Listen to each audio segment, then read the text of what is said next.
Hey, how's it going guys? Ricky Summer here, and today I've come back in time to talk about the class and weapon system in New World.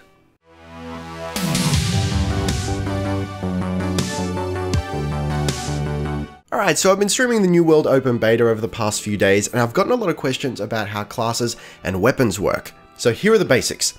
In New World, you pick two weapons. One is not primary and one is not secondary. The game does not care in which order you choose the weapons, doesn't care in which order you slot them. They are equal. So I've got Ice Gauntlet and Fire Staff. I sort of consider Ice Gauntlet to be my primary, even though it's slotted secondary. Again, it doesn't matter at all. Beyond that, we have two metrics that we have to keep track of, that we have to worry about. We've got attributes and we've got weapon mastery. We'll start with weapon mastery. So this functions essentially just like the Elder Scrolls. If you want to level up in a weapon, you use that weapon. And you level up each weapon up to a maximum of level 20, completely separate from attributes. Your attributes do not play into your weapon level at all. And that's really cool, and I'll tell you why in just a short minute. So let's have a look at Ice Gauntlet, for example, because this is what I consider to be my main. I actually really like the Ice Gauntlet. Big recommendation. Here we go. So we've got 2 trees per weapon. As we level up, we get points to spend in those trees. So at level 9, I have 8 points to spend. Now I've put these points into 3 skills, 3 active skills, which is the maximum you can have for each weapon. So 3 active skills per weapon, 2 weapons, 6 active skills per character build. And you will be swapping between your 2 weapons in the middle of combat. That is how it's designed to be played. So it's not just as simple as picking whatever you want on the tree. Yes, of course, you've got to pick the skill at the top first before you can pick the passives that relate to that skill. But you can't just jump straight down and pick, for example, Wind Chill. I can't pick this because I need to spend points in the previous row. Now in this case I can't pick it because I've run out of points, but just bear with me here. So you won't really be maxing anything out here. It looks limited, but considering that you don't have a lot of points to spend, it's a lot more powerful and there's a lot more nuance here and a lot more choice than it may seem at first. Okay, so let's talk about the way weapon damage scales. Each weapon has a single attribute or a primary and a secondary attribute that the damage scales off of.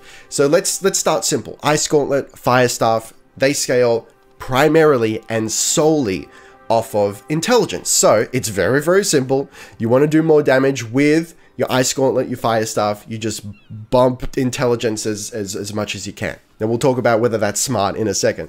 Now there's a little more nuance here with weapons such as the musket and the rapier. They scale primarily off dexterity and secondarily off intelligence. Now, I admit, I don't fully understand how the primary and secondary works. For example, I know that primary scaling on a weapon is 90% damage scaling and secondary is 65% damage scaling. What that actually means physically in the real world, I admit I'm not super sure. I think we could use a lot more tooltips and a lot more information from the devs on some of the nuances of how numbers work with various things. But let's not get bogged down in the numbers here. I don't want this to be a number video. All you need to know is the musket, for example, will do the most damage if you pump dexterity.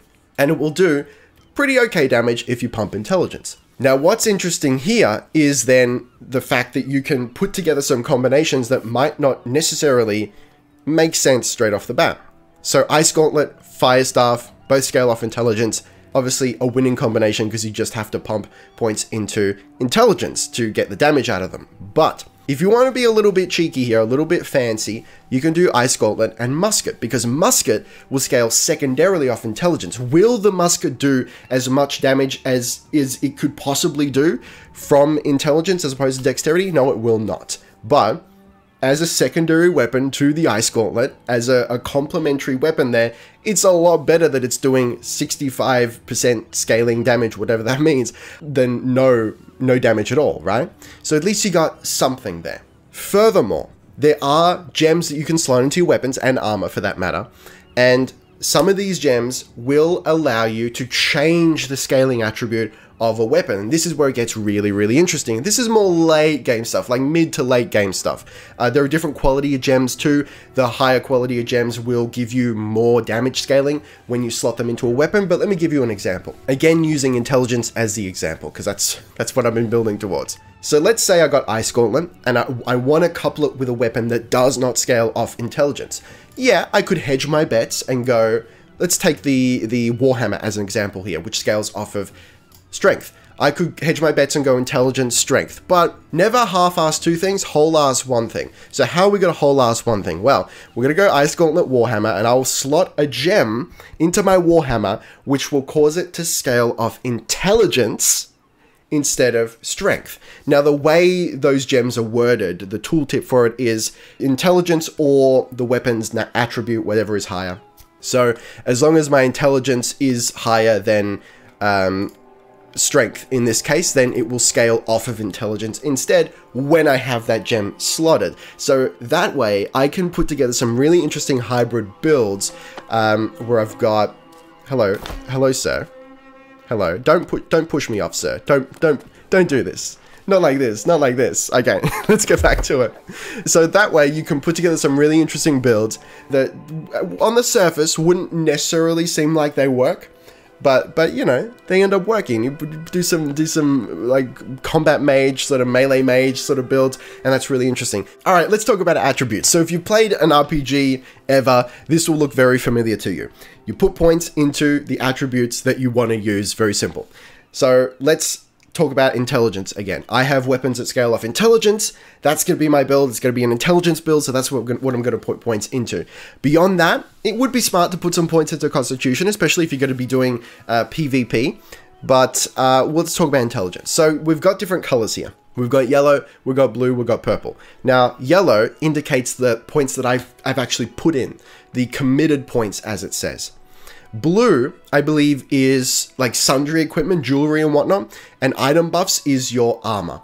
I've had a look over my stats here, and I'm pretty sure that is the case. So it's a little ambiguous, like what's equipment and what's item buffs, but I do believe that's how it works. So like jewelry sort of stuff is equipment, and armor is item buffs. So items will be very important. Equipment will be very important, especially late game. You only have 190 points to spend in your attribute in total.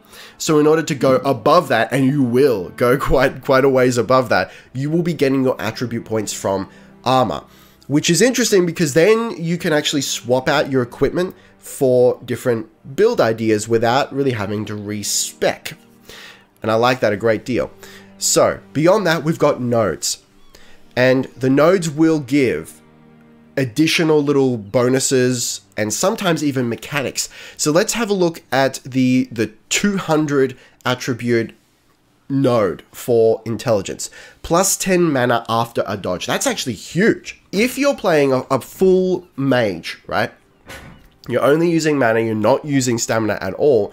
What a great way to put that stamina to use by converting it into mana and also dodging at the same time. That is actually a lot more important and a more meaningful upgrade than it may seem on paper. Aim for the nodes and then fill out the rest with equipment, because there are actually diminishing returns. In terms of scaling, yeah, like if you want to just pump intelligence, you'll be a beast, but past a certain point, you'll be like slightly less of a beast. Not less of a beast, but not quite as much of a beast as maybe you wanted to be. So there is something to be said for aiming for a node, hitting that target, and then filling out the rest with equipment. So especially if you're going to do PvP, maybe you want to aim for like 200 intelligence and try to put the rest into constitution. It's up to you. Look, it's your build, buddy. It's your build. You can sort it out. So let's talk about build nuance here and some of the things that I'm a little bit excited for. So you can respec, just to get that out of the way, you can respec, and there is a free respec threshold. For weapon mastery, it's level 10 of the weapon, level 10 out of 20 maximum. So once you pass level 10, you have to start spending, I think it's Azoth, which is the magical semi-premium currency in the game that is currently not a premium currency, but look, we'll see how it plays out. So you have to spend Azoth to respec your weapons. But As of right now, I'm below level 10, so it's for free, which is great. For attributes, as of level 20, it costs 20 gold to respec, which is actually very, very reasonable. As of level 20, I have almost 2,400 gold. So that just gives you an idea of how much gold you're going to get just passively. I've not been crafting and selling shit at all. This is just from playing the game, questing and whatnot. Okay, so that's pretty reasonable. Only 20 gold to respec. And I believe once you get to max level, it's 500 gold to respec. Who wants to respec, right? Respecing is lame. So let's have a look at some nuances here. If I'm putting all my points into intelligence, I'm an intelligence build. What does that allow me to do? It allows me to use the Ice Gauntlet very effectively. It allows me to use the Fire Staff very effectively. It allows me to use the Musket as like a secondary thing with its secondary scaling. It also allows me to use the Rapier with its secondary scaling of intelligence, right? Already, we got 4 weapons that I can use off one attribute, which is intelligence. Then, if I want to slot a gem and make a weapon scale off intelligence when it normally wouldn't do that, I've got Warhammer, Great Axe, Spear, Bow, Sword and Shield, Hatchet. Is that necessarily a super smart thing to do? I don't know, man. Maybe not. It's certainly not meta, but like, have fun. If you want to try something out, have fun. If you want to be an Ice Gauntlet Lord with a hatchet, I don't see why you should be stopped from doing that. Give it a go. Slot a gem, get that hatchet scaling with intelligence, and see what kind of mad, fantastic shit you can come up with. So that's something I really, really like. I really like the idea of just going, boom, that's my attribute build. Now, what options do I have available to me and playing within those confines, right? All right, so lastly, you'll see here on attributes that we've actually got an indication of what each weapon scales off, which is really handy. I like that we've got that added indication there so we don't forget while we're applying attributes. So of course the light icons indicate that it scales primarily off of that attribute, and the grayed out icon indicates that it scales secondarily. So Sword and Shield, Great Axe, Warhammer, Hatchet scale primarily off of strength.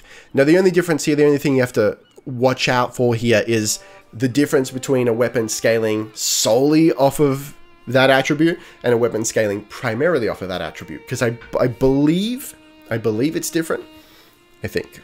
But again, we could use more tooltips, we could use more information, we could use more numbers from the devs. There you go, guys. That's it. That's how classes and weapons work. It's a classless system. You can mix and match any weapon you like, any 2 weapons you like. Not all the combinations work together super well. My advice is start within your attribute, right? If you're going dexterity, for example, you got Rapier, Musket, you've got Hatchet, I think scales off of dexterity. It scales secondarily off of dexterity, so you could go like Musket main with a Hatchet. Or I'm given to understand that Spear, which scales off primarily off of dexterity, Spear and Bow is a really popular combo. Bow scales primarily off of dexterity. So start with that. Start with some obvious combinations of weapons. If you want to go magic, you've actually got kind of a few more options of extra weapons, because you can slot that gem in there and cause the weapon to make the weapon scale off of intelligence when it normally wouldn't do that. And then beyond that, look at skills. All right, so I'm going to give you 2 examples here of Ice Gauntlet and Great Axe, and Ice Gauntlet and Warhammer, which are combinations that I wasn't expecting to really work. And I can't really vouch for how meta they are and how efficient they're going to be, but just from a skills standpoint, they work quite well, in my opinion. So Ice Gauntlet has a lot of like defensive abilities, a lot of this area is now taking damage, slowing, crowd control, that sort of stuff. So you have 2 schools of thought here, right?